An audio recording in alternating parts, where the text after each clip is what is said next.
Hi, the Black Talk Media Project would like to invite you to become a member of the BTR Community subscription-based social media platform. BTR Community is a platform that was set up for the listening audience of Black Talk Radio Network, the #1 independent black radio network online.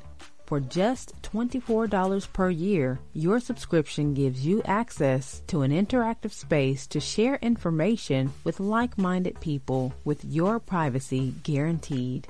Your subscription will go a long way to help us maintain and improve our current media platforms. It will also help provide a budget so that we can begin the task of establishing localized media centers and radio stations across the United States. The best way to show your support and appreciation for what we do here at Black Talk Radio is to subscribe. Help us to help you be informed. Join btrcommunity.com.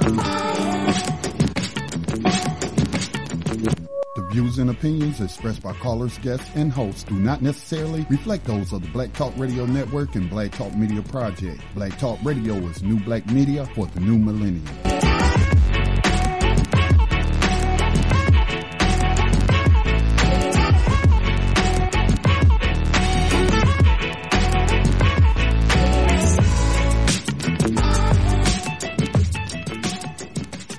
Dinar would have had serious consequences for the world financial system, but may also have empowered the people of Africa, something black activists say the US wants to avoid at all costs.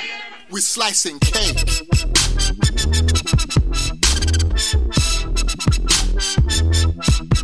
We're slicing cake.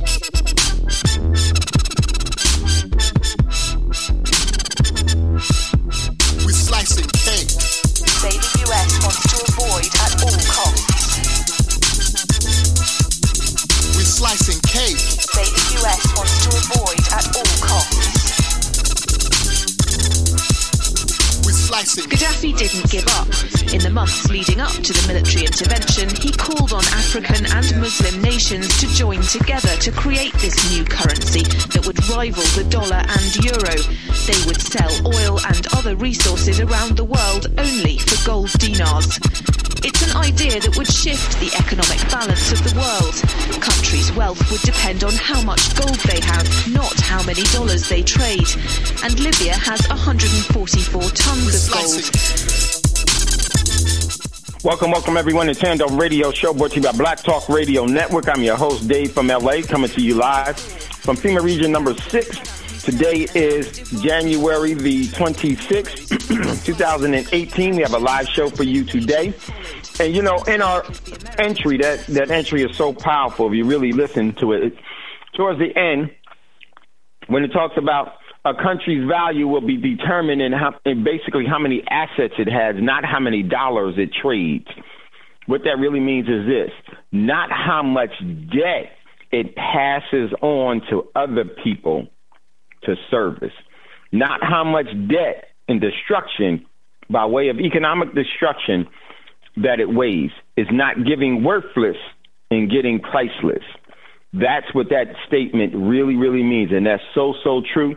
And we're going to cover some of that on today's show here on Thando Radio Show. And just want to thank you all for listening. If you'd like to get in on the conversation, the number has changed. Our new call-in number is area code 704-802-5056, 704-802-5056 is the call-in number. If you'd like to get in on the conversation at any time, give us a ring, and we will see you in queue, and we'll definitely bring you up, and we're going to get into today's show. But before we get into today's show, just want you all to continue to support Black Talk Radio Network by going to www.blacktalkradionetwork.com.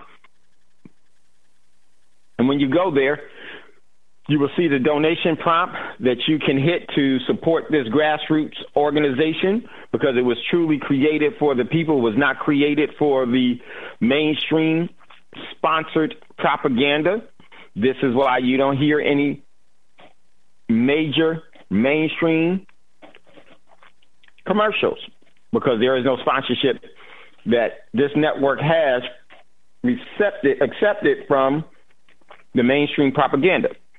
It is fully invested by, it's fully funded by those that listen to the overall programs, those that have created the overall platform and the material that you hear. So in order for us to continue to go forward, we're definitely going to need the grassroots to be watered and nurtured by you, the overall people that benefit from this network.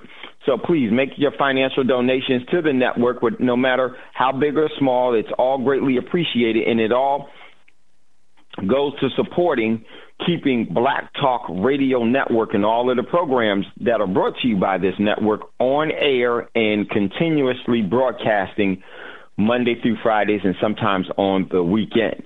And this is an opportunity for us to continue going forward. So please make your donations. Also, you can support the network by going to Black Talk Radio Network social media outlet known as BTR Community.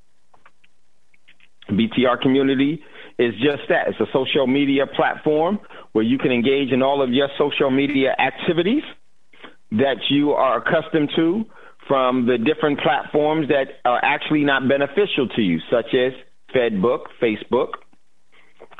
tweeting, telling. Those overall platforms are actually crowdsourcing and crowdfunding their overall financial gains in using you as the generators of the funds that come to them. They don't share them with you, and they're able to get advertisement funding and payments because of your overall engagement in that network and your membership. This is why you think that it's free, and it's not. And here's why it's not free. Many of you have lost many opportunities based off of your Facebook profile. This is why they wanted to have a name. That's why you couldn't just be an icon. You couldn't just make up a pseudonym. You had to actually give you know why that was? Because that was data mining and data harvesting. And so that's where many people have been adversely affected by that. And also your identity is sold to bidders. Won't be done here at BTR Community because it is a membership organization. Platforms. And so when you become a member, your overall $24 a year is what keeps the overall platform available, functioning, and here. And that's what I suggest that we all do, because I don't engage in Facebook anymore. I basically just, if I do something, it's really one or two things, and that's about it. I'm only doing announcements in Facebook.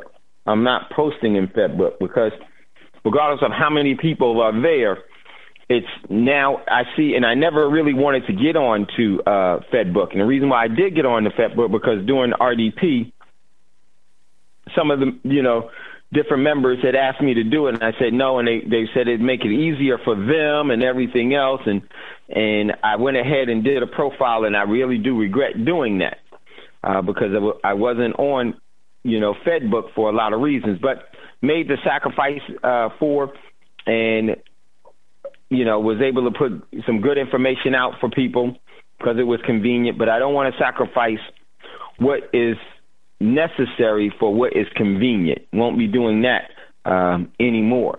So come on over to BTR Community. It's only $24 a year. And so that is a very, very beneficial platform. It actually assists the overall network and keeps the network on air and strong and creating content for you, the listening audience. Okay? Also, if you would like to acquire real money, you could do that by going to Prosperity Mint. Check out what's in inventory there, and then email info@prosperitymint.com, info@prosperitymint.com, so someone could get in contact with you and actually give you and tell you, so someone can explain to you the overall purchasing process and the proper purchasing process that you should be engaging in. And there will be no other That's just what that contact is for. It's not going to be harvesting your email or your telephone number and send you out sales materials and things of that nature. No, but it's in your benefit. Very, very important that you do that. And because what you want to do is you want to transfer your currency into real money, which is going to be very, very critical going forward. So you can do that at prosperitymint.com. Check out what's in the inventory, then email info@prosperitymint.com. Tell them Dave sent you. And that is where someone will definitely get in contact with you and explain to you the overall purchasing process and the proper way to purchase the real money by transferring your currency into real money. Okay. Also, if you would like to be a part of the crowdsourcing, and cryptocurrency using cryptocurrency of Bitcoin to actually acquire Bitcoin below market price but redeem it for full market value, meaning you could trade it in for full market value and not pay the full price for it, then you could do that with us with Coins of Change. And all you have to do is send me an email at powerinCrowdfunding.com, powerinCrowdfunding.com. And if you want to engage in that, definitely worth your while. It does make contributions. It does work. Everyone just needs to participate in, and it does very, very well, and you can too. Okay. Also, what else was it? Okay. Hopefully this next week we will have, next week I will definitely have more information about the RDP, Real Deal Prepper Summit, that we're going to have in April. When in April, I'm not quite sure. But what I want to do is I actually have a seminar this weekend, and that seminar is going to be at one of the facilities. I want to what we want to do with the RDP Summit. The first RDP Summit is going to be about initially.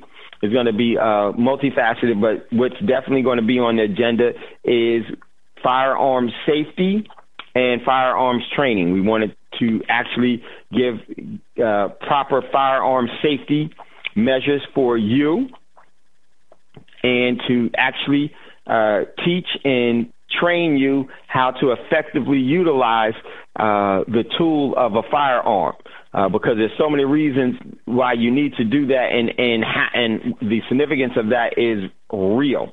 So we're going to be doing that in April. Hopefully, we're going to be done here in Dallas. What we plan on doing is actually renting out a firearms facility so that you can be trained in firearm safety by certified individuals, and the overall the overall range. I don't want other people from outside of the organization to be there, so we'll rent out the whole place, and it is a very, very nice facility. I've been there myself. I want to wait to make sure that we have it before I tell you where it is and everything else. So definitely want to do that. So that is part of the classes that we'll have at the first RDP Summit. Is going to be really focused around firearms training, because we really do need to get the women and the ladies of our community properly trained to be able to defend themselves with a firearm, and also to get the men and gentlemen properly trained and able to utilize a firearm for their overall defense in the proper way, because it's much, much more than what's been told about firearms. If you don't know how to properly use them, it is a tool that is unforgiving. But if you know how to and properly use a firearm, and everyone in your home is aware of the capabilities of a firearm and understand and have the proper firearms training and safety measures, then it would be we would have a better relationship with the overall firearm community in being able to protect yourself and utilizing those tools in the proper means and method that they were created. Yes, any and everything can be misused. Any and everything has been misused. So getting rid of that is not something that I think is in the people's best interest. And definitely for those that call on having different firearms removed, well, first give up all of theirs. And you won't see them do that, but they want you to give up yours. And there's a reason for all of that. So come on out to Dallas in April. We'll let you know. Also on the agenda will be preparedness training that we will be going through, and tactical training. Preparedness training and tactical training, home tactical training, neighborhood tactical training, which is very, very, very important.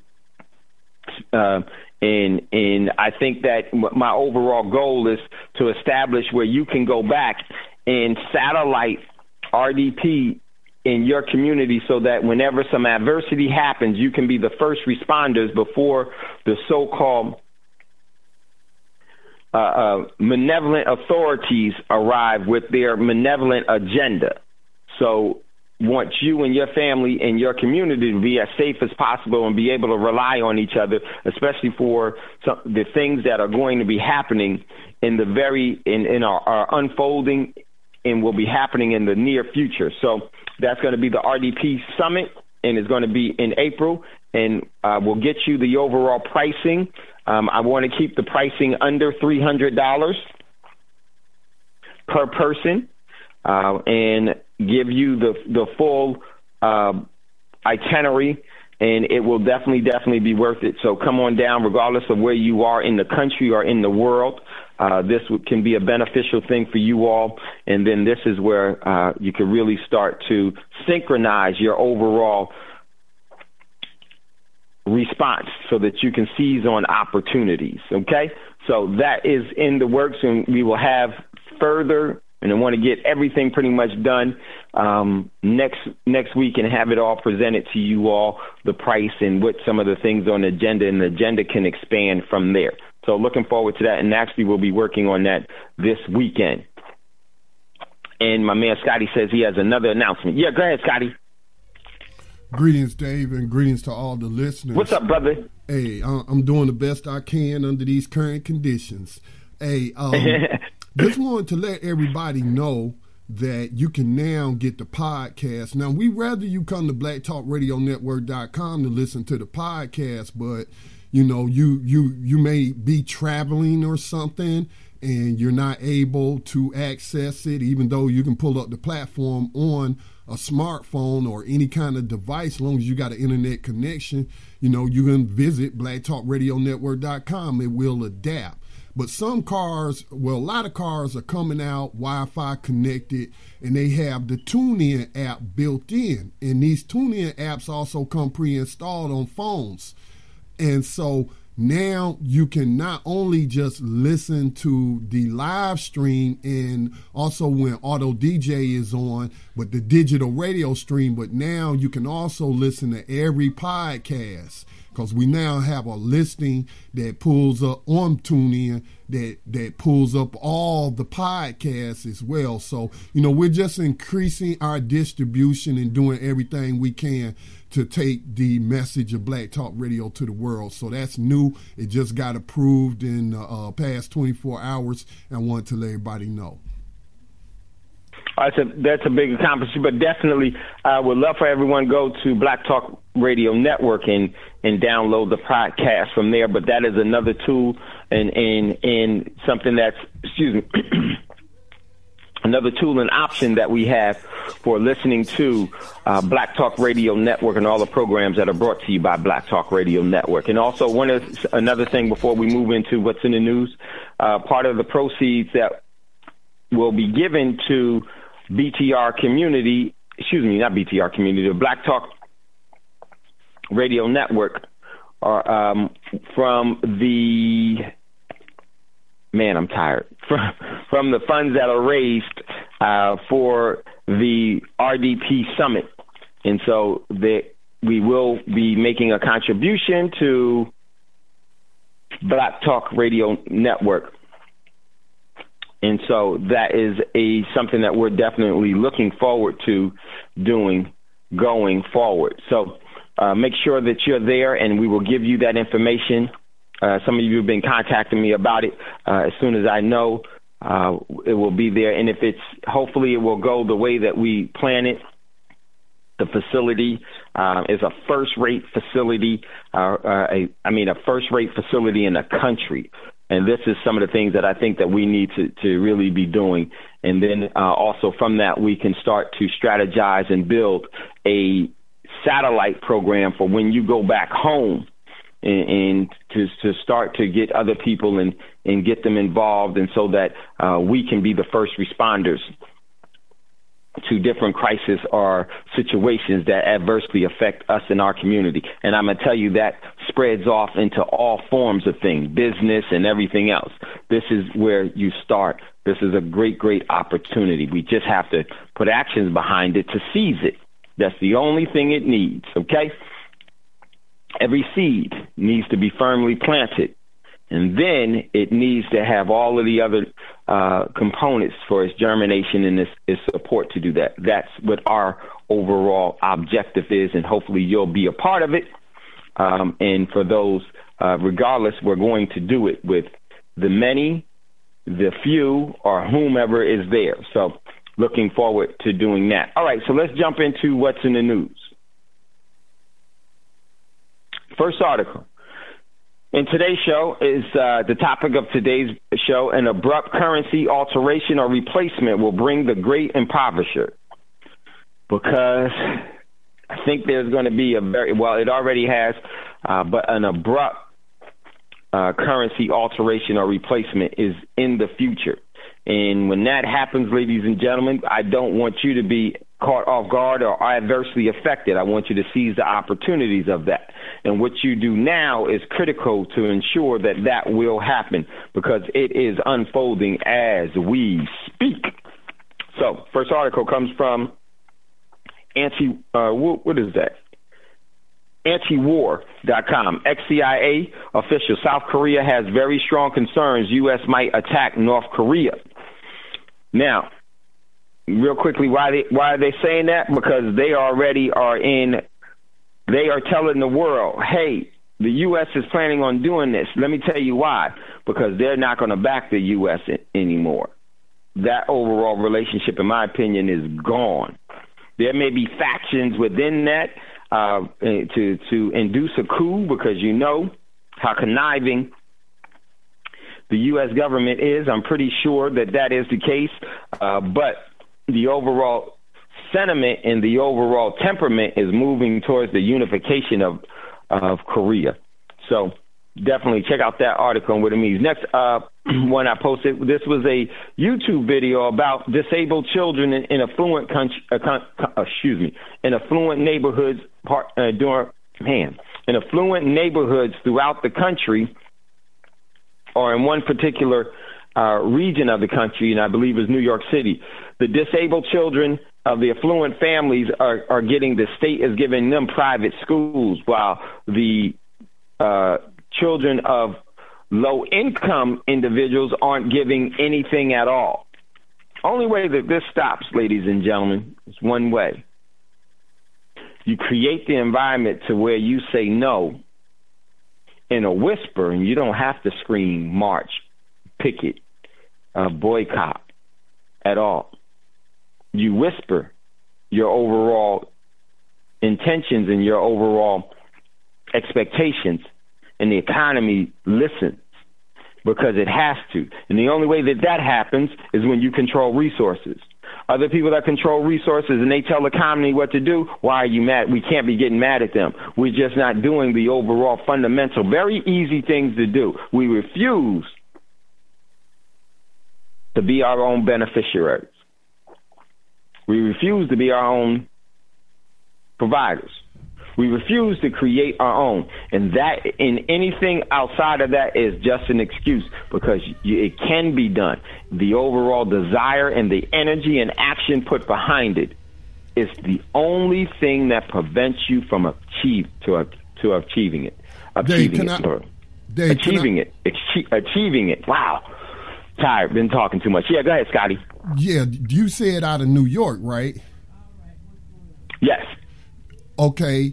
Now, people don't take this the wrong way, but if you do, my heart is with my community first.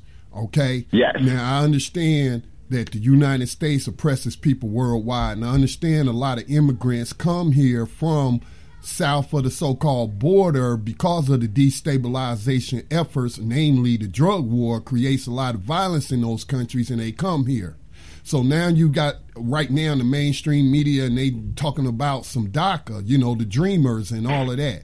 So the governor of New York just recently announced that he is setting up a college fund for dreamers. Okay, now you ask me how many poor black children get to go to college for free, and I'll leave it at that. Exactly, Scotty. Exactly. See, one of the things that this system does is it always will exploit people for their overall agenda. The thing is that we have to remove ourselves from that arena and create our own economic arena. And it's not as difficult as we think, but it does require us to have collective prudence in working with each other to do it. Not in vast majority. Let me tell you something. The masses of the people won't do it. They won't do it. It's going to take the few. Those of you that listen to Thando Radio Show, those of you that listen to Black Talk Radio Network. Now it's just going to take some action. And let me tell you, you will definitely benefit from that, and your overall family will benefit from it, and those that you have yet not named in your family will benefit from it. We can't continue to go down the road that we've been going down before, because the only thing that it has brought is disenfranchisement and poverty and in subjugation and enslavement. That doesn't work. We must do something different. So in New York, the affluent families are given private schools for their disabled children, while the low-income families are not. And who do you think the majority of those families are, and what demographic do you think that it specifically encapsulates? Our community. Absolutely. Always has been and will be until you and I do something individually and collectively about it. So the unification, not only Korea is important. If Korea understands the importance of unifying, that should be ours. And the thing about the unification within our community is that it has to happen with a few agreeing before the many will see the overall benefits from it. I'm not waiting on the people. I'm waiting on the few that we know, waiting on you, waiting on those that will come, whomever that may be. Building from there, because that's where the start has to be. So check out that YouTube video. Next article I got from the Middle East Eye. Turkey calls on the U.S. to end support of pro-Kurdish forces or risk confrontation. Turkey calls on the U.S. to end support. Else they're going to go to blows with the U.S. because they will engage in confrontation. This whole thing is about to get real confusing and real ugly as it brings in World War III that will quickly turn into GNW1, Global Nuclear War 1. I would say global, let me rephrase that.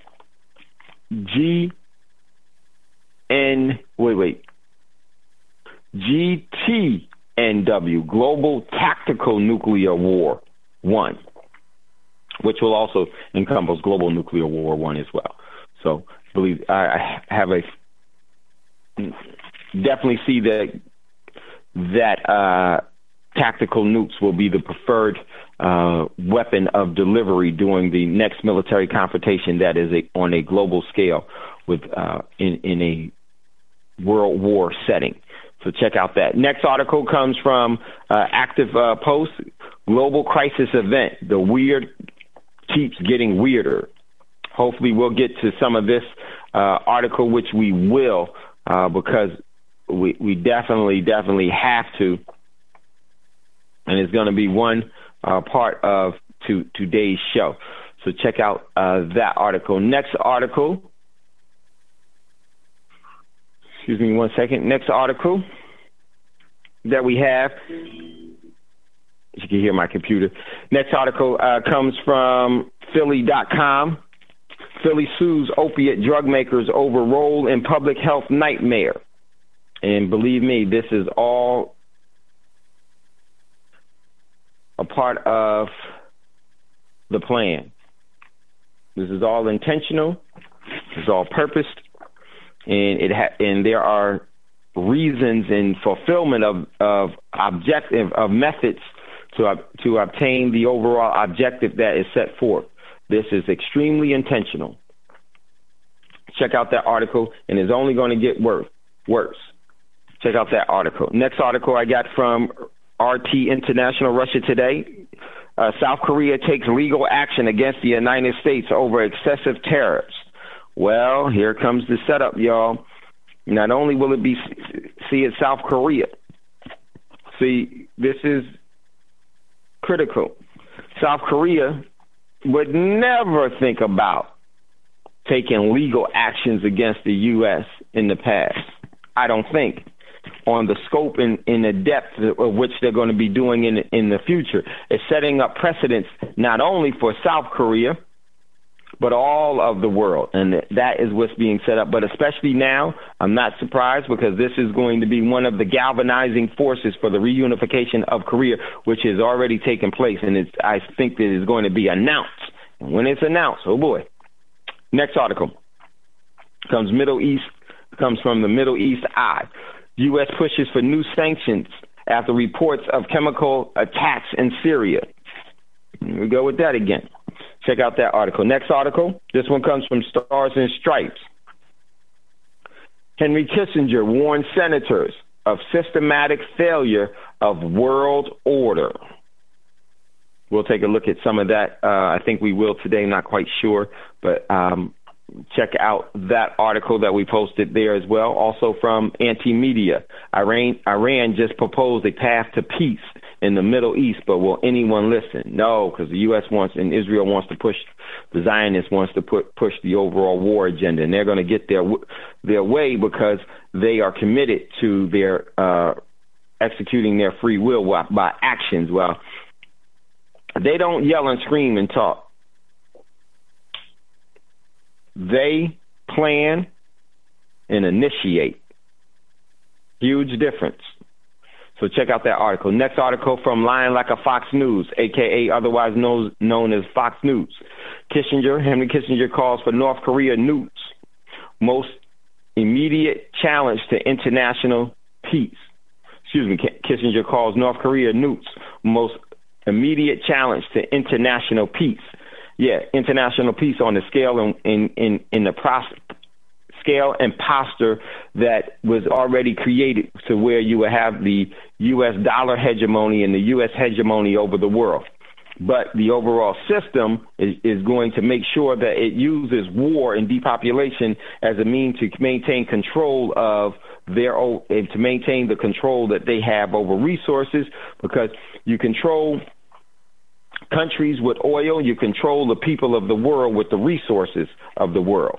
So check out that article. Next article comes from the Active Post. Americans buying gold. Oops, let me see this real quick. Americans buying gold and silver, still the biggest U.S. price advantage. Yes, very, very true.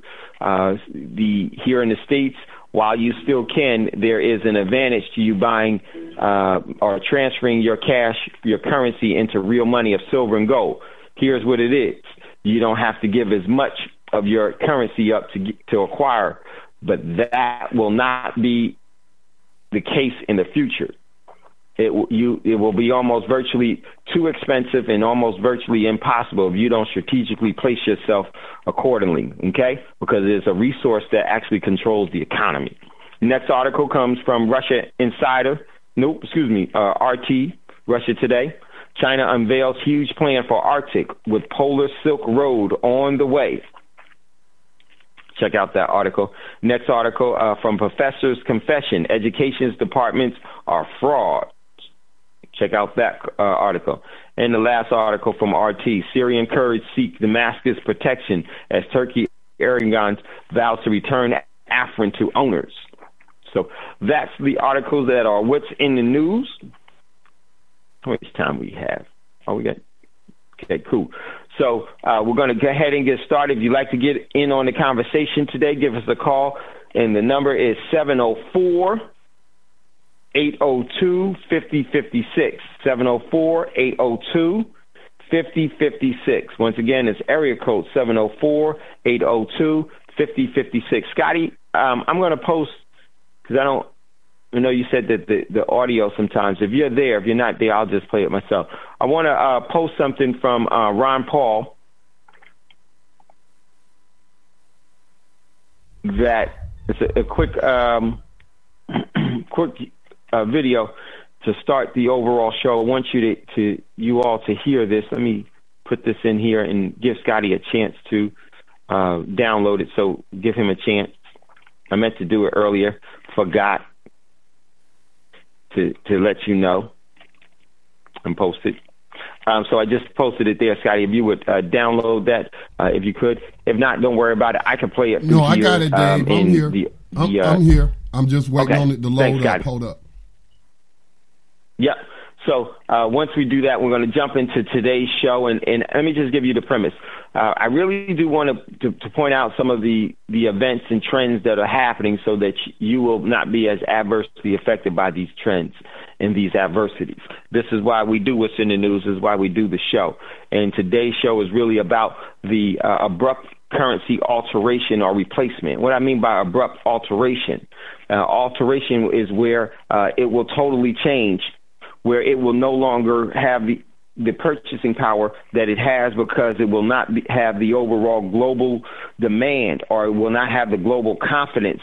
And since no one has confidence in it, it's not that no one will have confidence in it. What is really happening is this: everyone will be rejecting it.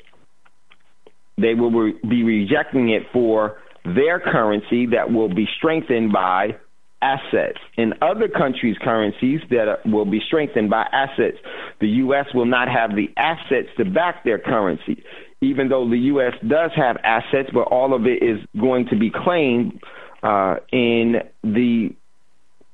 receivership, because it will default on all of its obligations. It will not be able to service its debt. So its assets will be collateralized, meaning your dollar is done, or it will be completely replaced. Currency can very easily be replaced. One of the things I love about real money is that because of its intrinsic value, you can't just replace it. Some you can substitute other, but the most perfect form of money can't be replaced, that being silver. It can be hidden from the people. It can be manipulated so the people won't know, but really it's basically they can keep it a secret. It's the best way to they will keep the general population naive and ignorant to its qualities, its properties, its abilities, and all of the benefits that comes with you actually controlling or being in possession of it. They don't want you to have the allodial title of it. And because of that, when things continue to go awry, they will always have a slave on the plantation. See, when you control and you have resources and you have assets and you have real money, there is no plantation that you work at, for, or with, unless you choose to create it. But there is no one that tells you you have no boss. You have no boss. So these are some of the things that we need to be made aware of, and then start to make striking measures to obtain it and to participate in it, function and prosper in. And then also the replacement of currency here in the States, which is definitely going to happen. And when that happens, ladies and gentlemen, they will actually replace. I could actually see a scenario in situations where there's a replacement. And it's very easy to do because all they will do is just print up new forms of currency and say there's a new form of currency that's backed by assets. In order for you to acquire that assets, then you have to take the currency that you have right now and exchange it for the new currency. But see, you'll have $1, and they will say that that only equals 1 penny in the new currency. 1 cent, 5 cents. So it doesn't matter how many dollars you have, you'll never be able to catch up. Or they may say that it will be at a 10,000 or 100,000 to 1 ratio, meaning you have to have $100,000 in the old currency to be able to transfer it into one currency note. These are all things that have been done before, and I don't know why that it's well. I know it's been done before, and because it worked so well before, they're lazy. They're going to go back to what has worked before, because even though they're lazy and they put the people to sleep. So this is going to have real detrimental effects. I'm not quite sure. Scotty, if you are ready, we could start the show with this video. And this one is China's Hello, everybody. attack Thank you on for the tuning dollar. into the What Liberty does it mean? Report. With me today is Chris Rossini as co-host. Chris, welcome to the program. Great to be with you, Dr. Paul. Well, very good. I want to talk a little bit about monetary policy. The Chinese were in the news this week.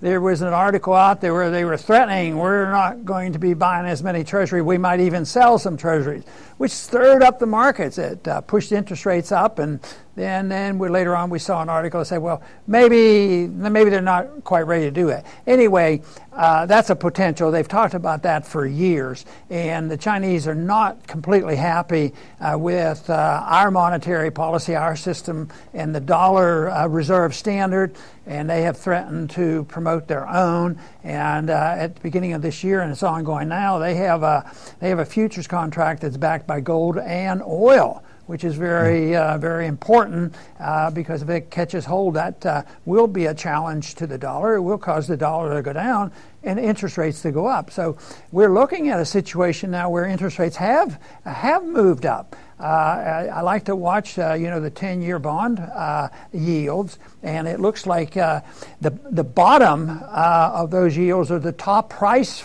for the 10-year, because the price is high when the interest rates are low. I was in July of 2016, and the rates were actually below 1.4%, and now they're 2.5%. So that's a significant move, and that's not 2 years yet. So something is moving the interest rates. They quit the QEs, which would act to keep the interest rates down by us buying everything and making sure that there's nobody to push the rates up. So it looks like the market may be raising interest rates. China may be threatening to do some things that would raise interest rate. It's unknown about the Fed. They claim that they're going to shrink their balance sheet by $50 billion a month. In the old days, that used to be a lot, but when you have $4.5 trillion on the balance sheet, that's pretty slow. That puts a little bit of pressure on interest rates. And why I want to bring this up, Chris, is the fact that interest rates are pretty darn important. It's a shame that they've destroyed it as an economic indicator for the free market, because interest rates should tell people what to do with savings and investment. But right now, I'm sure you're well aware of, Chris, is when the interest rates start creeping up, boy, if they ever go up a full percentage point or something, which is very possible, what's that going to do to our national debt? I think it's a big threat to our financial system. Yes, interest rates should be set by the marketplace, not by central planners. Interest rates are prices.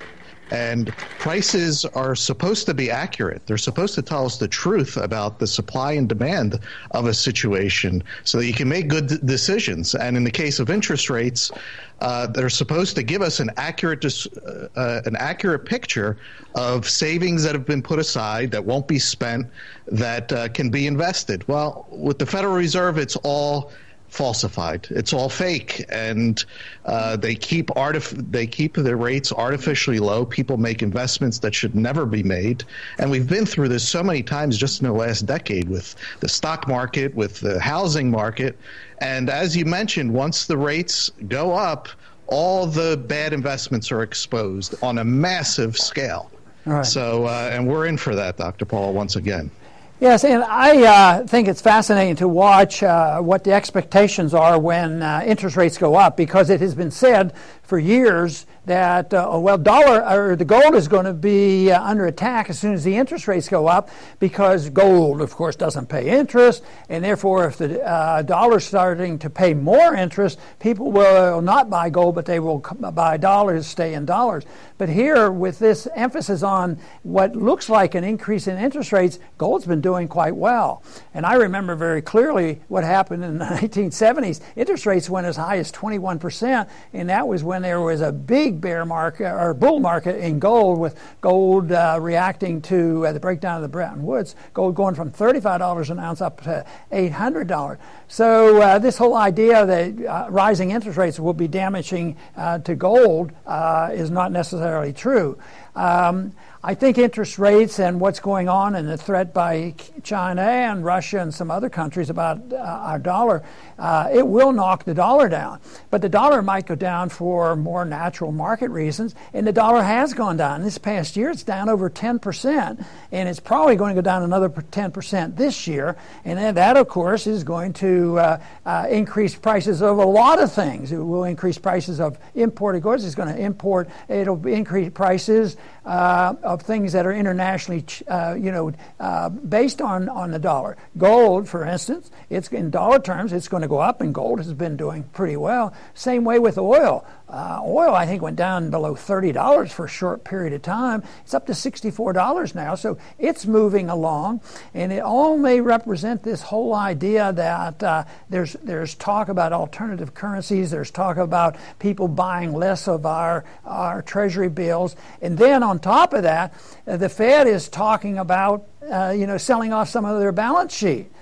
Because they went from $800 billion up to $4.5 trillion, and now they own mortgage securities and treasuries. They will have to eventually get rid of these, but they can't do that without raising interest rates. So they're hanging in the balance, and this is part of my argument that the consequence of this quantitative easing, this massive inflation, is still with us. People say, what are you talking about? There's no inflation. The Fed says they've been working hard to get prices to go up 2%. Well, if you look at inflation as a monetary event, I think you would agree, Chris, that there's probably plenty of inflation around.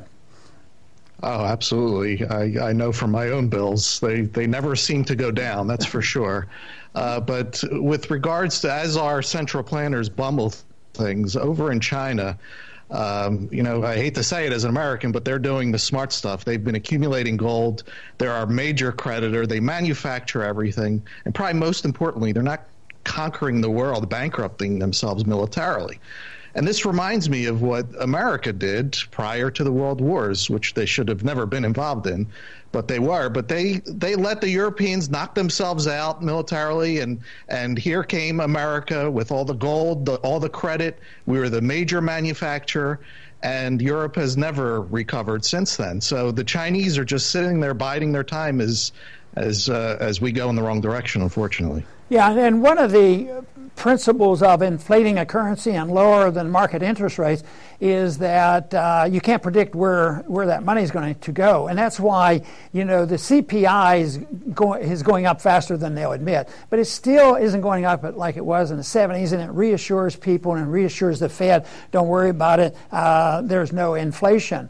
But I think there's plenty of inflation in the stock market. The stocks are very, very high, and they don't seem like it's ever never going to quit, but it will quit because it's probably overinvested and it's a malinvestment. And the bond's the same way, and that looks like it's cracking. The fact that the price of a bond probably peaked out, in 2016 when it was lower than 1.4%. And long term, somebody's going to look back and when did this finally occur? Because it was a big event in probably 1979 when the inflation had gone on for 30 years or so, and it peaked out at 21%. And then we've been in this bull market for bonds, which meant the interest rates were going down. And I think we're turning a point here, and it will be significant. So there will be a lot of market factors. There'll be people who will say, well, the momentum is in the other direction, and there'll just be investors, and they're going to start selling bonds, and then all these other things that we've mentioned, whether the other countries sort of give up on the dollar. But we still have the attack on the dollar, which is the thing that I watch and have been concerned about. And there are other factors on the dollar. For instance, if you print too many of them, why do you do it? Well, we have to pay our bills, and we have a lot of debt. It doesn't look like this so-called conservative administration is all of a sudden going to be spending less money, whether it's overseas or whether it's domestic spending or whether it's to cover the interest payment for the national debt. So the debt is going to go up. So it's all mixed in, and therefore the pressure on for the Fed to continue to create the money supply is dampened their enthusiasm for shrinking, their balance sheet. I don't think the plans several years out on how they're going to shrink the balance sheet, I think that it's going to be interfered with. I think economic factors are going to say, hey, this isn't going well. The last thing we need to be doing is something that looks deliberately like we're raising interest rate. So there's a lot of factors worked in here, and I think it's safe to say that we can relate this back to a philosophy of big government, which has been financed by a lucky deal for us of issuing the reserve currency of the world, and we get to print the money. So I think big events are about to occur. Yeah, and Dr. Paul, I'd like to close with a little statement on the Fed, because they really enable all of this, the wars, the welfare, and all the booms and busts that we go through. They create them on a massive scale. Now, obviously, we want market rates, but that's not going to create a utopia. There's going to be plenty of bad investments, but they'll happen on a localized scale. Right now, it happens on a massive scale. The whole economy is affected by these wild swings that should not occur. So there will always have bad investments by entrepreneurs, but they won't affect everyone the way that they do now. And each time that there's a bust, the Fed and the government move in and give themselves even more authority. So it's a vicious cycle, and we have to get out of it someday. Yeah, and I think we will, but not gracefully. I think there's enough information out there by Austrian free market economists to explain what it is, and you could gradually work your way out. But the odds of that are nil. From my experience in Washington, they're not going to respond, with any common sense. So it's going to continue, and it's going to end badly. And I think it's going to be, climactic, like I've talked about. It's not going to be gradual and smooth. It's going to be the end of a system that's been around basically for 100 years when it comes to Keynesian economics that literally teaches spending is okay, that is necessary, that's where economic growth comes from. Borrowing money is okay, and if you don't have enough lenders, we'll print the money. It goes on and on. That you can have a foreign policy of interventionism. If you want to finance, an empire, that'll be okay too. If you want to get more votes by promising all this free stuff and socialism is our answer, all that, I think, is going to come to an end. So what's really up for debates is what is it going to be replaced with? And that's where I'm optimistic. I think there's knowledge now about the importance of the monetary system and that the role of government has to change. And I think an event is coming along every bit as significant as what the founders had to face. They had to decide what should the role of government be. Unfortunately, we've drifted a long way from that in the last 100 years, certainly. So, but I think the events will be there, and I think with the help of the internet and understanding and the need for something, that we will come out of this, but not without a lot of pain for a lot of people, because we have to pay for the mistakes. And the longer we paper it over and just say, well, spend more money and borrow more money, yeah, it may work, but it's sort of like giving drugs to a drug addict. It doesn't work on the long run. So what we as a nation must do, we have to look at it and say, hey, folks, and look, what we want is to live in a free society. We want to be able to keep what we earn. We want to have a voluntary society. We want to have honest money. And we have to restore an American dream, mainly by restoring American liberty. That would be the way I would restore an American dream. But Chris, I want to thank you very much for being with us today. Thanks very much, Dr. Paul. And I want to thank our audience for joining us today. And please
podcasts and live program scheduling, visit us on the web at blacktalkradionetwork.com.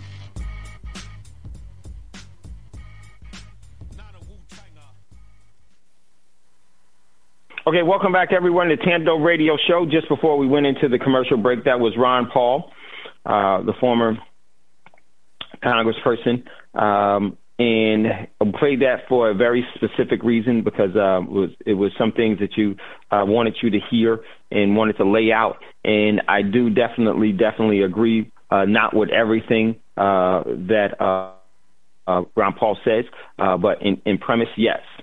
In scope, yes, definitely, because some of the things are true, and there are going to be some major events. I don't think it's just going to be one event, but it's going to be many, multiple major events. And these major events are going to be either a disaster or a opportunity. The one gentleman said that things are going to change. There's going to be some investments, some bad investments and everything else.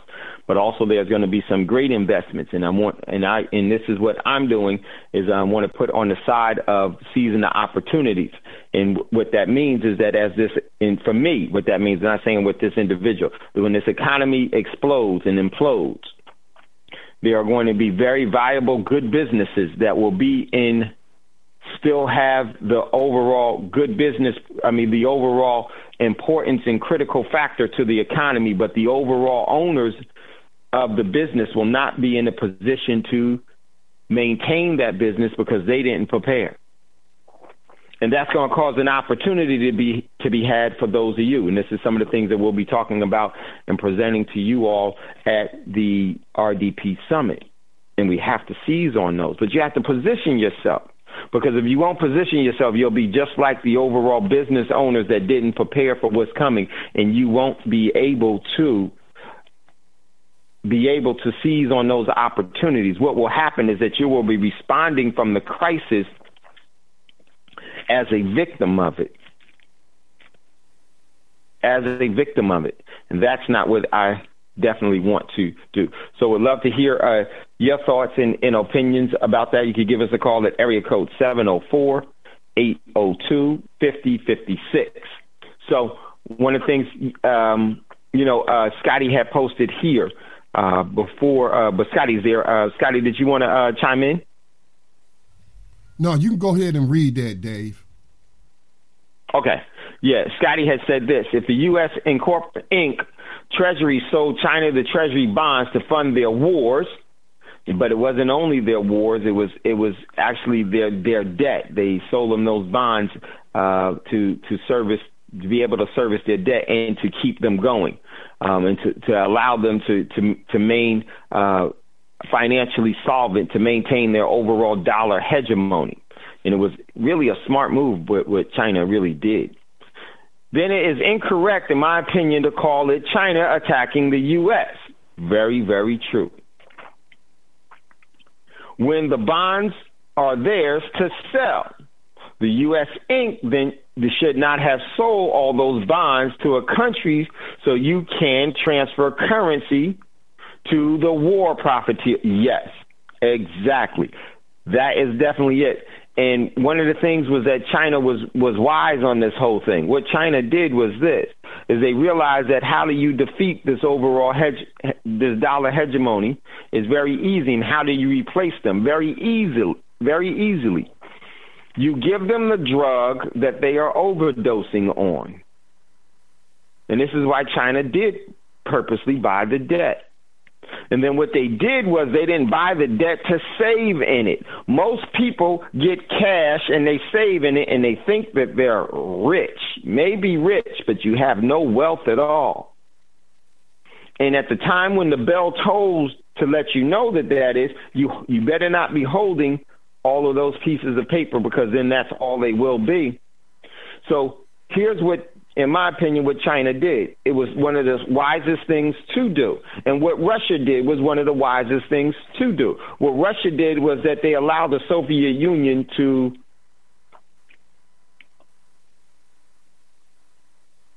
collapse.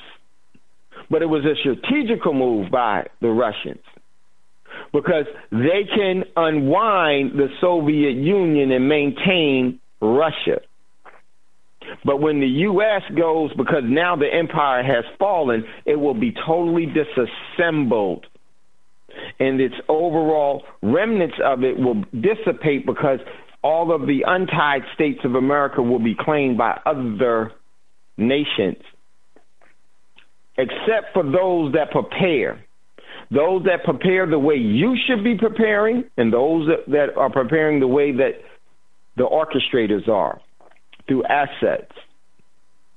There are certain states in the so-called union that will not be as adversely impacted by the overall economic collapse and by the war, by losing the war. World War III, global nuclear war one, that will be lost by the U.S. And then the overall reparations that will have to be paid for that. There are certain states that will actually succeed. There are not only allies that will turn their back on the feds, it will also be the states, because self-preservation is the first law of nature. In those states, there are particular states that will succeed and the U.S. will not have the wherewithal to keep them in place. It will not have the legal standing or the legal recourse to say no. Because when those states do it, they're going to do it through treaties and alliances with the other countries. Whew, boy. And the opportunity that will be the opportunity that will actually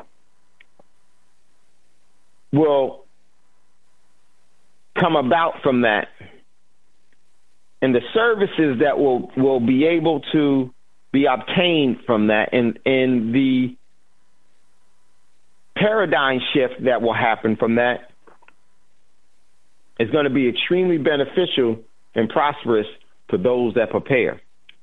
You never prepare for a disaster. You never prepare for a problem when the sun is shining. You never prepare for a problem once the problem has arrived. You prepare for all adversity when the sun is shining. And you prepare for things going awry when no one else notices it. Because when everyone else starts to notice it, what do you have? You have a mad rush for the door. You have Black Friday mentality that takes over. So in this scenario, and what China did, I thought was so brilliant, was that they fed the U.S. its own addiction. It allowed it, and Russia allowed it, and I think it was a coordinated effort. They allowed the U.S. to be the only superpower.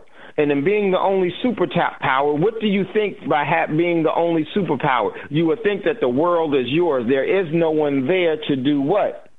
To tell you no. And I think that's one of the reasons why Libya happened, because Russia and China said this was our overall plan. We didn't know which country it was. We knew which countries that they were going to attack, but how they would do and how it would actually play out, you have to wait and see. But let them think they won. And because of that, the U.S. was the only superpower, and that overall position has called for the total fall of the empire and the dissolving of the states.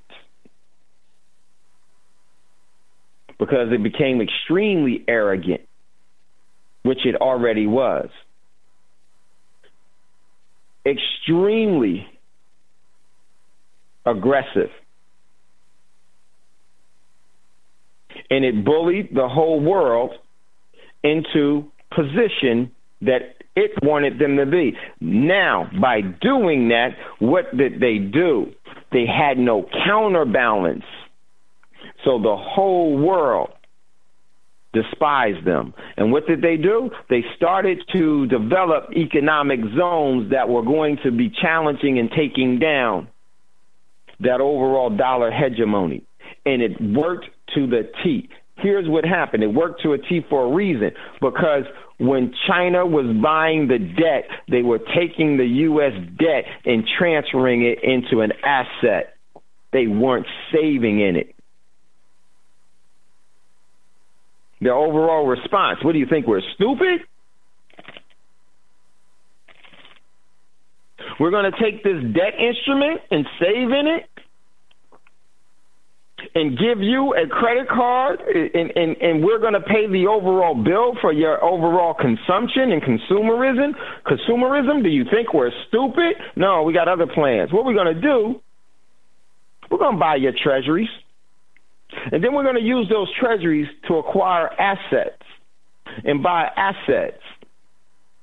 And all of the asset prices will be very, very low. So we'll be entering the market for real profitability, because we're entering when the assets is low, and then we'll be able to accumulate and acquire them. And today's show is going to show you how they've been doing that, and where you've been, where the overall, I will say, you've been had. We've been had because we've always thought, and we've always been taught to, man, build your bank account. Build your dollars, not really looking at what it, by building that, what was that really looking like? It was looking like nothing more than narcissistic consumption in a selfie state of the world. Consuming everything and saving nothing of value. If you had to run out of your house, what asset outside of your family and people that you would have to grab if you had to leave in a hurry? I guarantee you 9 times out of 10, it won't have any intrinsic value. It will be something that's consumer-based. Why? I've seen it happen all the time. You've seen it happen too. People run out, and this is the catch. Oh, I had to get my favorite this or that. It has emotional, sentimental value to who? Only to you. But what's its true intrinsic value? That the great creator created it for a reason, for sustainability. We don't grab that type of stuff because 9 times out of 10, we don't have that type of stuff in our possession. China do. Russia do. That was their plan. And I'm telling you, to see the fruition of their overall asymmetrical approach or their hidden approach to winning a war without firing a shot, that's how you do it. So they took all of the U.S. debt and then they transferred it immediately into money. So what does that do for the U.S.? It needs another fix. It needs to continue. Then you tell the U.S. we're not going to buy it anymore. And guess what? Not only are we not going to buy it anymore, now we're going to sell it on the market at the appropriate time. When are they going to sell it on the market at the appropriate time? When the U.S. is at its economic weakest point, which it is now. Hit the sell button. This is why I read to you 2 Fridays ago on Financial Friday where Germany said, we've been buying and we dropped the dollar a while ago. Why? Because it's already too late. And what did they do? China and Russia called up other countries and says, hey, this is what we're doing. You might want to be in on this, else you're going to get caught holding the bag. Let me in on a little secret. Let me let you in on a little secret. We have this collective prudence campaign known as the BRIC Nation, where we're coming collectively together as a nation of asset holders, and we're going to create economic zones of prosperity based in assets, not in debt, because that's where we're going to move the economy to. And how we're going to move the economy to it? Very simply. We're going to acquire debt from the U.S. because it costs us nothing. And we're going to create so much debt in the world that we're going to have everybody choking on the debt. Then we're going to come back as a consortium of nations and say we don't accept that anymore. What is that going to do to everyone? That is going to cause them to lose the energy of their labor. That means that everything you work for has no value at all. Give you a clue. What if for some reason you had a hard economic time? For some reason. Okay? And you had to liquidate stuff right away. What would have real value that you could liquidate?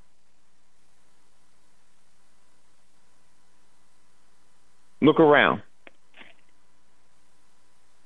If you don't have any money, and when I say money, I'm not talking about the cash that you have. From all the stuff that we acquire, we should never acquire stuff until we first control money. Because in dire straits, it's the money that gets you through. And this is a hard thing that we have to learn.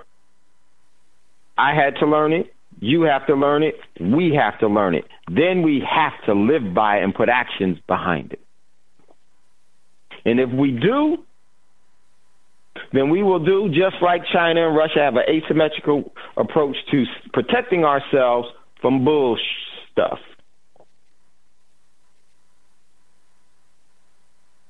From people in the system taking our overall energy and giving us nothing in return of value. This is real. This is why our summit is going to be so important. To properly engage in things. So that when these events do happen, and there will be malinvestment, but you won't be those that will be in that position. You will actually be the market makers and controlling the market, because you will bring into the market the assets that can go up for auction, can go up for investment.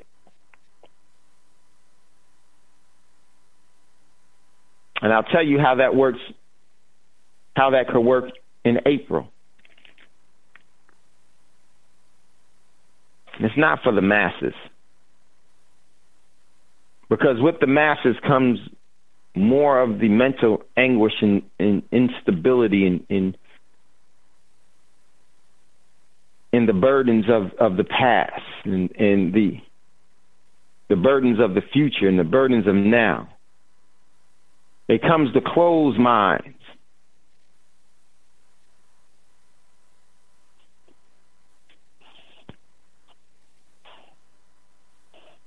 And that is something that we definitely want to prevent from happening. We want to have a clear, decisive agenda that has been structured and agreed upon so that we can have the methods to our objectives. And it be done. And it will be done. A couple of things that I want to give you to read to you real quickly that give light to this and why this is so important. Hopefully this, I need this too. Okay, so earlier this week, there was an article, very, very important article. And it says, Minutia says weaker dollar, and I posted this on Monday. If I could get it to stop real quickly so I can actually, 1 second. And this was the celebrity figurehead Secretary of Treasury at Davos, where the celebrity figurehead Trump spoke today as well. Here's what's so critical. I want you to really think about, read between the lines here. Here's what was said. Trump's team at Davos back weaker dollar, sharpens trade war talks. Trade war leads to shooting wars. This is why South Korea is now trying to seek legal actions against the U. And then guess what? When you can't get that legal actions, what do you got to do? Now you have to say, hey, we're going to take from you because you've lost. And then now what does that mean? That's war. And South Korea, the only way South Korea goes to war with the United States is how, ladies and gentlemen, with the unification with North Korea and South Korea, and then boom. There you have it. Listen, here it goes. Obviously, this is one of the side things. Obviously, the currency slide benefits growth, Mnuchin said. I call him Minutia. And see, that's a Keynesian mentality. That's why there is no hope at all for what they've been paying you with and the deception and the deceit that they've been paying you with that overall secret society note that they give you as a medium of exchange known as dollars. Also, Wilbur Ross said, and he is, I forgot what position that he has. It'll come to me. I think it's commerce or something. I can't remember. He says this: trade wars are fought every day. Let's listen to what was really said here before we go to the commercial break. And if you'd like to get in on the conversation, give us a call, 704-802-5056. Celebrity figurehead President Trump's top economic advisor set the stage for the rollout of his America's First Manifesto on the world stage, which he gave today. A day before Trump's scheduled arrival at the Swiss ski resort at Davos for the World Economic Forum annual meeting, Treasury Secretary Steven Mnuchin endorsed a dollar decline as a benefit to the American economy. And Commerce Secretary Wilbur Ross, that's who Wilbur Ross, he does commissary, I thought that was it, said the United States would fight harder to protect its exports. See, the U.S. is now trying to enter in this currency war from a position of disadvantage. From a position of disadvantage. How are you going to have a currency war when, well, I'm going to just, I'll tell you in a minute. But let me read this. Got to do it. Obviously, A weaker dollar is good for us as it relates to trade and opportunity. This is what Mnuchin told reporters in Davos, which is absolutely wrong for you. It may appear that it is, but it's a poison pill. Because what it does is it gets you to consume more and save even less. The currency short-term value is not a concern of ours at all, he said. Long-term, the strength of the dollar is a reflection of the strength of the U.S. economy and the fact that it is and will continue to be the primary currency in terms of reserve currency, he says. Where you been? And I bet what? See, that works for people here. That don't work on the rest of the people of the world. The U.S. is already no longer the reserve currency of the world. It's no longer the petro standard of the world. All of the agreements and deals are all coming in to where they are not including the dollar anymore. This is a statement of war.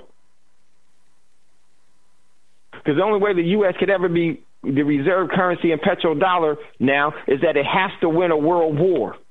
It has to win World War III, Global Nuclear War I, or Global Tactical Nuclear War I. And it can't do it. It's too broke. It's too ineffective, non-essential, and it has worn out its military and all of its equipment. It has exhausted its resource of the pool of talent of young people by so many different ways. Article continues. The greenback extending its 2018 slide after Mnuchin spoke. See, it's been sliding, and so he's got to say these things to set everything up, but it's not going to work. Here it goes. It is now at its lowest in 3 years as measured by the Bloomberg Dollar Index. Investors have sold the currency in part because of concerns over Trump's protectionism push, highlighted by this week's slaps on tariffs on solar panels and washing machines. That's on North Korea. Solar panels on China.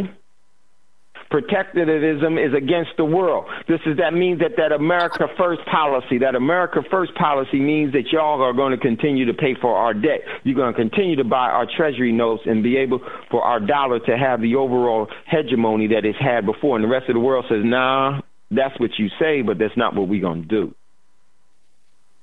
The article continues. While Mnuchin blasted echoes Trump's administration doubts over a strong currency, it marked a confrontation with the Davos global elite with the global elite in Davos over the America's First agenda. Ross, speaking alongside Mnuchin, and it's Mnuchin, but I call him Mnuchin, said, listen to what he says, more measures at defending U.S. commerce are in the offering. You hear that? More measures at defending U.S. commerce are in the offering. Another war statement. Trade wars are fought every single day, he said.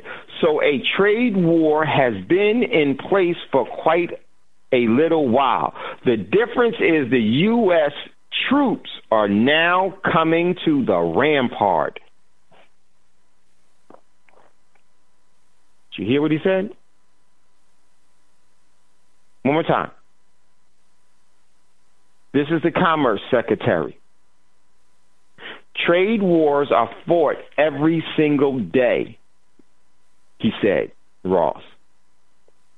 So a trade war has been in place for quite a little while.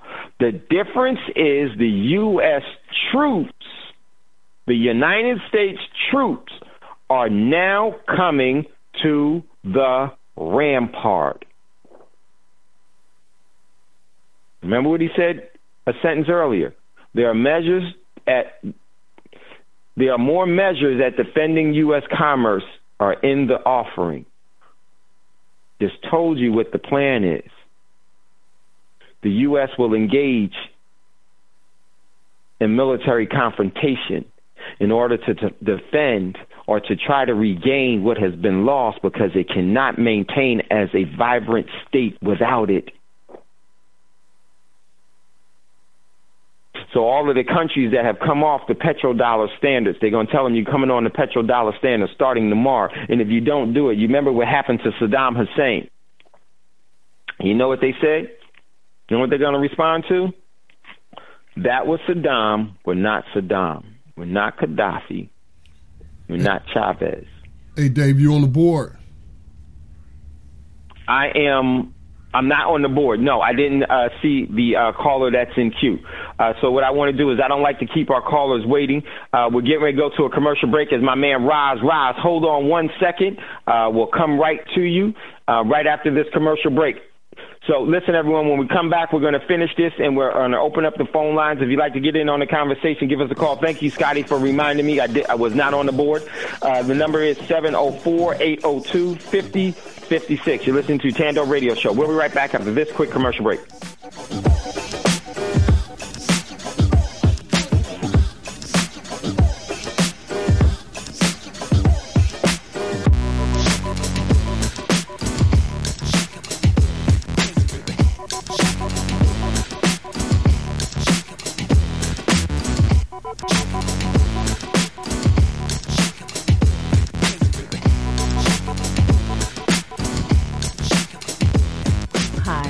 Black Talk Media Project would like to invite you to become a member of the BTR Community subscription-based social media platform. BTR Community is a platform that was set up for the listening audience of Black Talk Radio Network, the #1 independent black radio network online.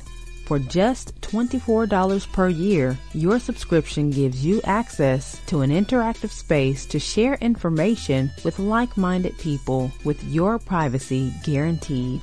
Your subscription will go a long way to help us maintain and improve our current media platforms. It will also help provide a budget so that we can begin the task of establishing localized media centers and radio stations across the United States. The best way to show your support and appreciation for what we do here at Black Talk Radio is to subscribe. Help us to help you be informed. Join btrcommunity.com today.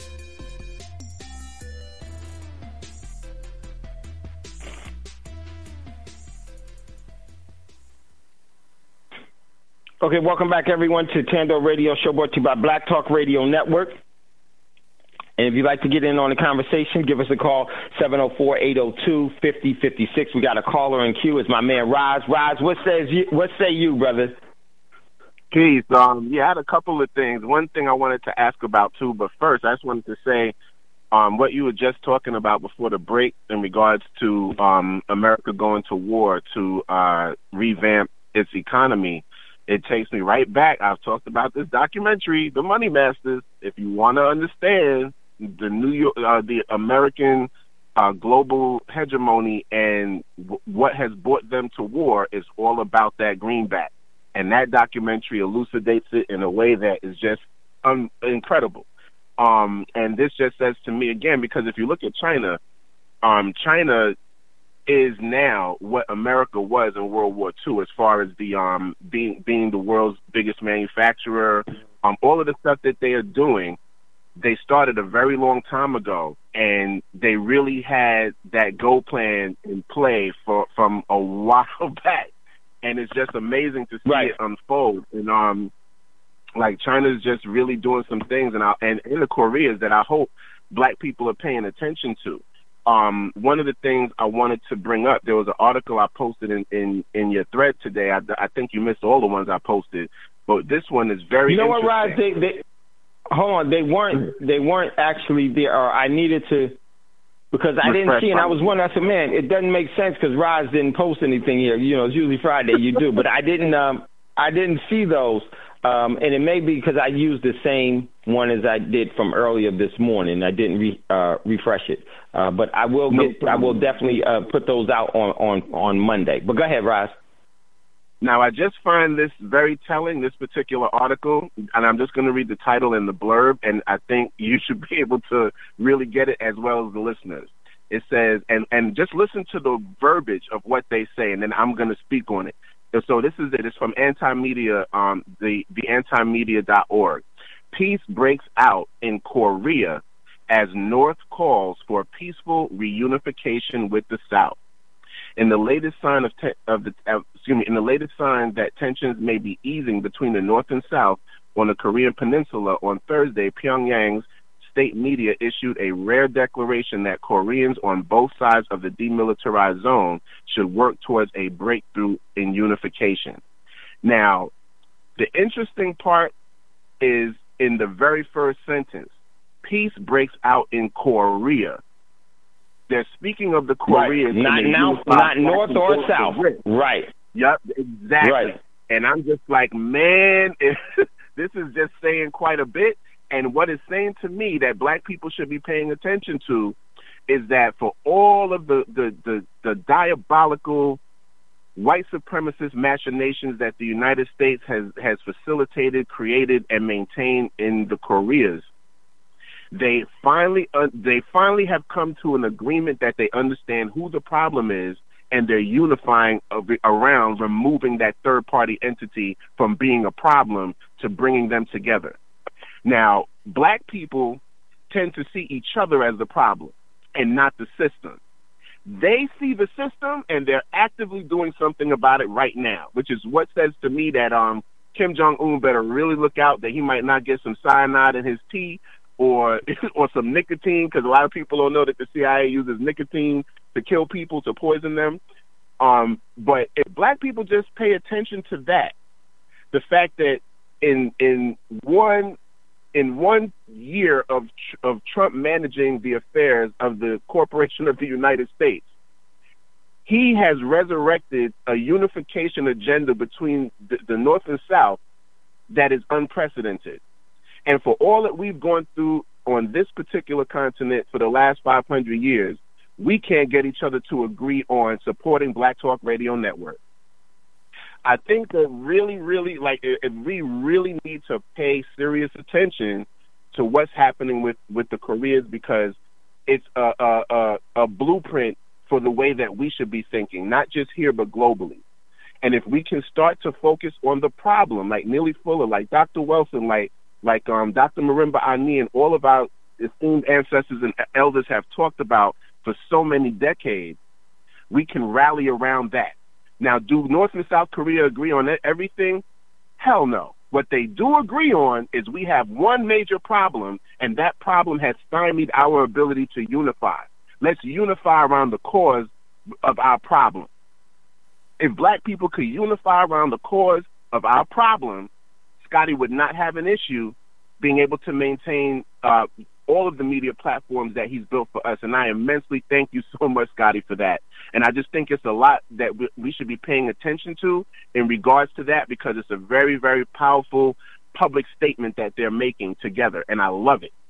The second thing, I posted one from the street that says, this doomsday clock for the bull market should terrify you. I just want to read a section and just have you speak to it before I get to the other things I wanted to talk about.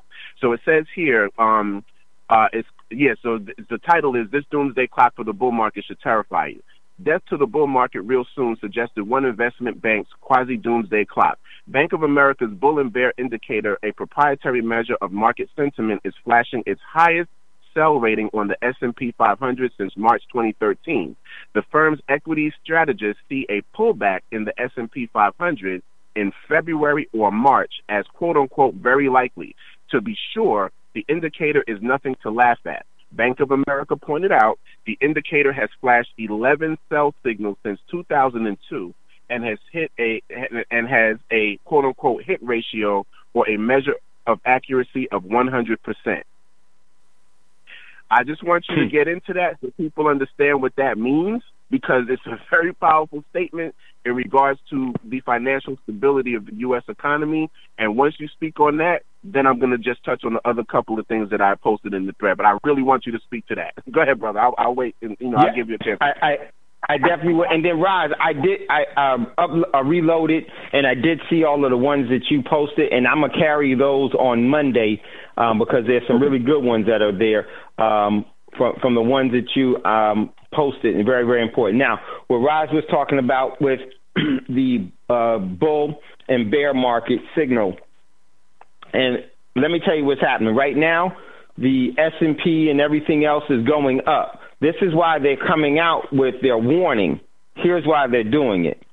Because they came out with their warning, and then they overall pushed the market up so it will go up. So that when it does collapse, or if it does collapse in April, in May, or in February and March, which it very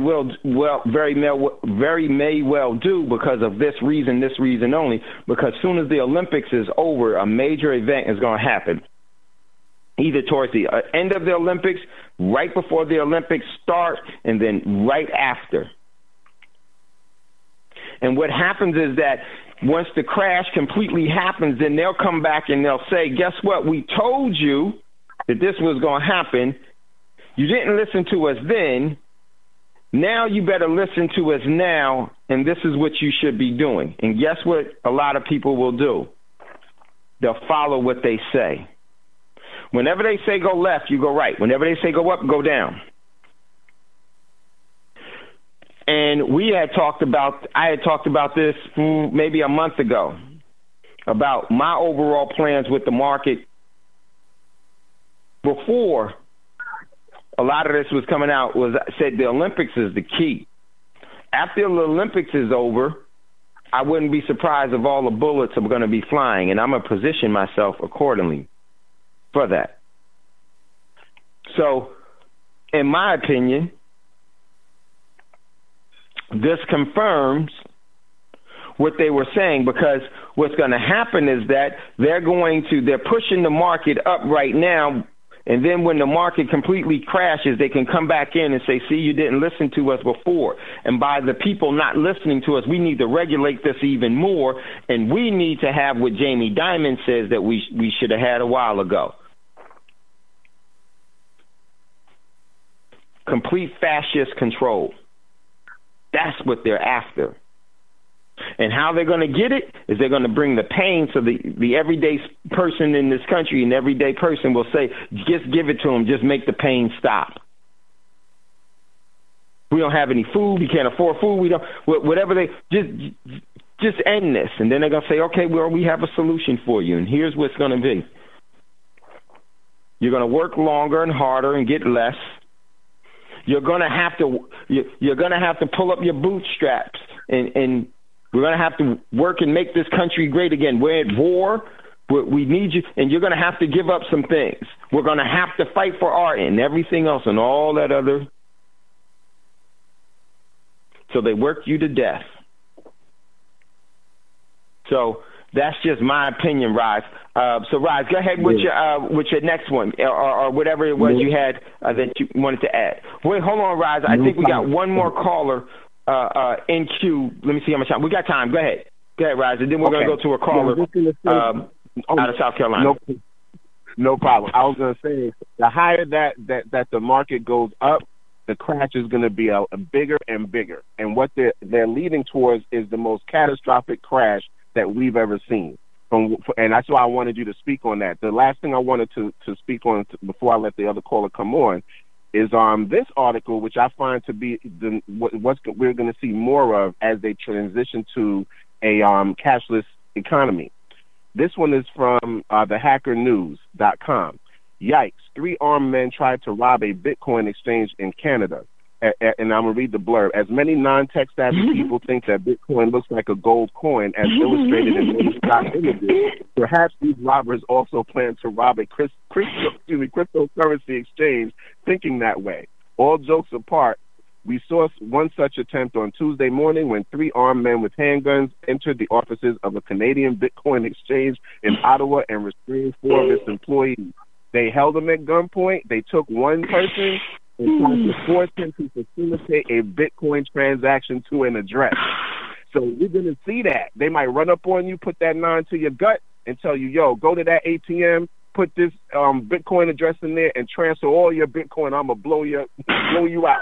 That's what they're starting to do. So people who don't think Bitcoin is worth anything understand the same way back in the days, you know, when I was growing up in Brooklyn, you know, cats were getting murdered for not having enough money for the crackheads. If one guy got murdered for a quarter, one guy in East New York got murdered because all he had was a nickel, and they wanted to get their crack. So this is what's going to start happening on a global scale, and especially with these white heroin addicts. New York is full of them now. The homeless white population is skyrocketing in the New York area. So be prepared, because this is what's coming. So I just wanted to throw that out there. Great show, my brother. Thanks for all that you do. I love you. I love Scotty, and I'll mute my line. My man, Roz. And so, Roz, we're going to carry those articles that you posted. And just before we come on the show, because I don't always get to do it, I'll refresh my screen so I can see if there's some new ones. I thought I did that, but I didn't see those until you said it. Glad. And there were some real good articles. Phenomenal. Let me just say this real quick. I better not say that. No, I won't say it. But I'm going to just say this. See, this is what ignorance does. You're going to go rob a cryptocurrency. Oh, my gosh. Boy. So very, very, very important. Well said, Roz, as always. Got another caller in queue out of South Carolina. I believe his brother or sister Davis. So we want to go to them. Brother or sister Davis, what say you? Always good to hear the voice of a friend. Always good to hear the voice of a friend. What's going on, Brother Davis? First, I want to extend my woman's appreciation for my wife for covering for me the other day on Wednesday. Yes. And I also wanted to comment on tonight's show. We felt that black people fail to realize that they don't have the luxury of ignorance anymore. The sad part about it is by the time they wake up, they're going to be already so victimized that even rebuilding themselves is going to be a greater task, because the pressure and the measures and the stress is going to be multiplied. The focus date, I want you to clear this very clearly, is going to be March 1st. Why March 1st? Because they're going to devalue what they call the right. monetary fund by taking the dollar off being the currency of choice. But here's what they're trying to do. They're trying to make the SDR the currency of choice in order so that all of the major high-value transactions are done with the SDR. So will that affect us on our daily lives? Absolutely, because we will not be dealing with the SDR on a regular basis, but it will devalue the American dollar so much the inflation will have to kick in. And when it kicks in, they're going to literally leverage that in order to get the economy and the populace to do as Dave said. But we don't have to be victimized by that. Why? Because in reality, we can start doing things now that position us to be able to operate on the world market. But if we're not doing that, then we subject ourselves to how they want to run the United States according to the plan that Dave's already laid out for you. I'm working on a few things right now that I'll expose over the next 3 or 4 weeks, definitely before March 1st, that's going to help people understand how to be able to expand with a little of an investment that is not going to be a burden to them, but could have the knowledge to be able to build to a larger scale. But we have to understand this, first of all. This transfer is a part of a pre-designed plan to be able to maintain control of the world financial market. It's not going to work. That's why the SDR, when it was introduced, they had to bring all of these other countries into it, because they want these other countries to submit to a concept that they've already prepared themselves by harboring precious metals to leverage their way out of it, whether it works for the United States or not. But believe me, they control the world, where the small people, not just black people, small people, are beginning to understand that we all in the same boat. The results of what's going to happen ain't going to just hurt one people. It's going to affect everybody. So believe me, this is going to be intricate. It's going to be interesting.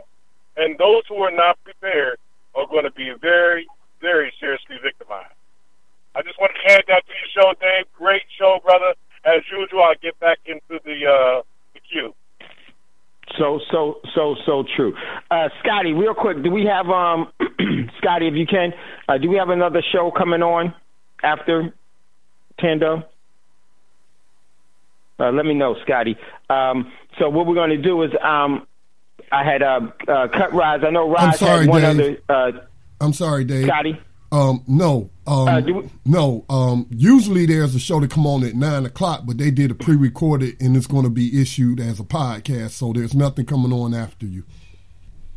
So can we run a little over, like 10 minutes over or 5 minutes over? Sure.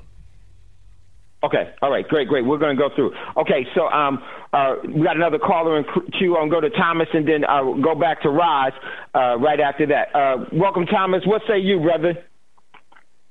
Peace, Dave. Peace, Roz. Peace, my brother. Peace.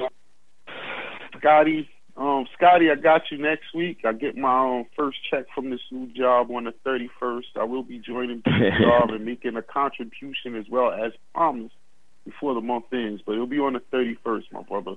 And I listened to the podcast you put out. We appreciate it. Yes, oh, definitely. And it's going to be reoccurring as well. You got to invest in your social network, and I think that's important. What he put out today when he was talking about the people who contributed to the Kaepernick thing, that was a really good little video. I'm glad that you told me the other day that you had a YouTube, because I, subscribed to it, and now I get the videos as well as, the podcast. But, man, I mean, it's like 5, 6 people who, we invested a lot of money into some of these people, so it's good to see them give back. I'm looking at the NBA all-time top salaries, and I'm just like disgusted that none of these people are putting any money into stuff. I mean, Kevin Garnett, $300-something million in salary, just salary, not endorsement. Kobe up to 300, Shaq 280-something. I mean, but Kobe's not American; he's an Italian. But either way, we invested a lot of money in Kobe over the years. We invested a lot of money in them sneakers. And I just feel like these people are doing us dirty, and we really need to watch what we pay a lot of attention to. As per what you were saying, Dave, I would just say this as a warning to people, and I'm just going to put it blunt. If this economy crashes, the first people white people are going to blame is us. You need to prepare for that. They're going to be, when their backs against the wall, first thing they do is go get some niggers. You know what I'm saying? And I just hate for that to happen. But they're going to rally together and try to get whatever they can get from us if it's a shortage of things. And it's unfortunate. And it's going to happen if this is the key. So be very careful to everyone. Peace to you guys. Have a nice night. And I'll mute my line. Thank you. My man Thomas, thank you for the contributions. All contributions are greatly appreciated, and I also appreciate your all input in how you see things and what you bring to the overall dialogue, which is so important. Brother Davis, Roz, and Thomas, said some very critical things, and I think we need to reevaluate everything. And just before we go to Roz, let me just say this about Brother Davis brought up the SDRs, and Brother Davis is very correct. The SDRs is going to be for the major global, the actual sovereign wealth funds or the sovereign nations engage in SDRs. SDRs is not something that actually is transferred to the peoples in their special drawing rights. Okay, it's a part of the IMF. And this is the IMF is where they go and they steal resources from countries and to use to facilitate their overall agendas. So with the SDR is now diluting and pushing out the U.S. so that all major deals and everything else is going to be facilitated by those members of the SDR that continue to provide for. One of the things is the IMF is moving its overall headquarters to Beijing. Where's its headquarters right now? Its headquarters is always in the major country that is making this highest contributions or donations to it, because they don't have any money themselves, any currency themselves. So who's making the biggest contributions? Who is actually facilitating them getting what they get? So it was the U.S. It was their headquarters. Their headquarters is not far from 1600 Pennsylvania Avenue. It's going to Beijing. Why is it going to Beijing? Because China came into the package in October of 2016, and that basically meant the U.S. was going out. So just wanted to say that. Well said, Brother Davis. Greatly appreciate you. Well said, Thomas. Greatly appreciate you. Want to go back to Raj. He wanted to say a couple of things more before we get out of here. Go ahead, Raj. Thank you so much. I appreciate the opportunity to speak. Peace to Brother Thomas. Of course, Brother and Sister Davis, the Empress did a phenomenal job, and I'm so thankful for her and so grateful for her insight. That feminine energy is immense and powerful, and I love every minute of it. Two things. North Korea.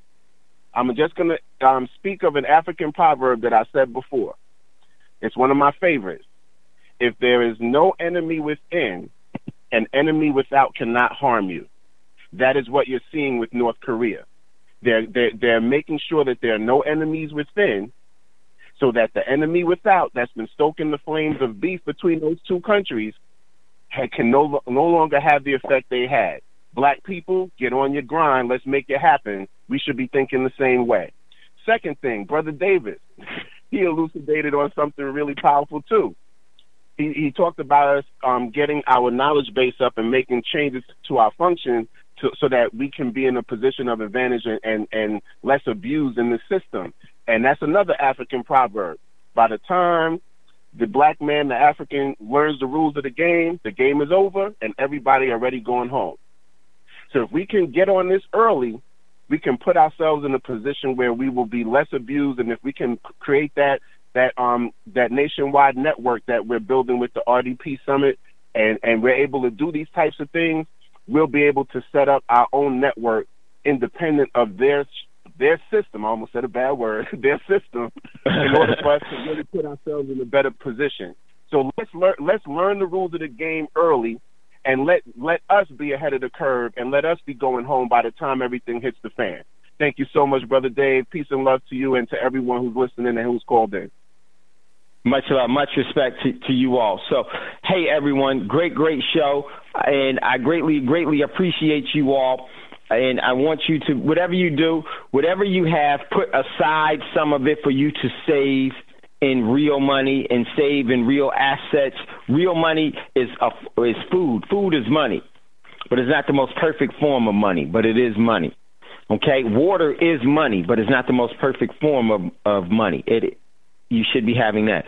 Make sure that you are preparing for what's happening, because you are going to use this, and not only that, you are going to be critically important in your geographical area where you are, because the ability to be able to conversate and to commune and to support will be very much so hindered or impossible at all. And you need to be ready for that and already have a strategical plan as how you're going to function in that type of society, because it is definitely here. Just want to say thank you all to those of you that listen. Thank you to all of our callers, Brother Raz, as always, Brother Davis, as always. And yes, Sister Davis did what Sister Davis always does. She comes with the queen as the queen on the throne, and we greatly appreciate her.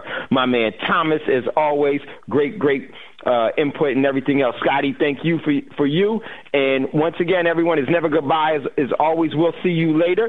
And before you ask for a fortune, make sure to give one away.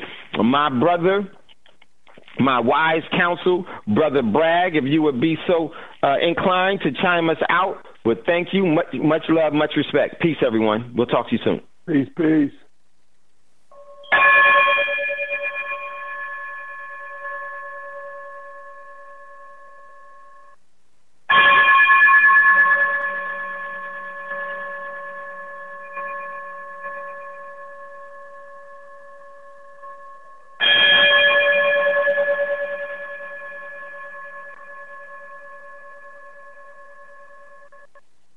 Gold dinar would have had serious consequences for the world financial system, but may also have empowered the people of Africa, something black activists say the US wants to avoid at all costs. We're slicing cake.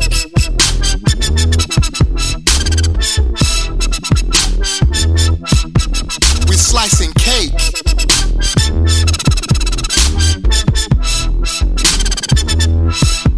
We're slicing cake. Say the US wants to avoid at all costs.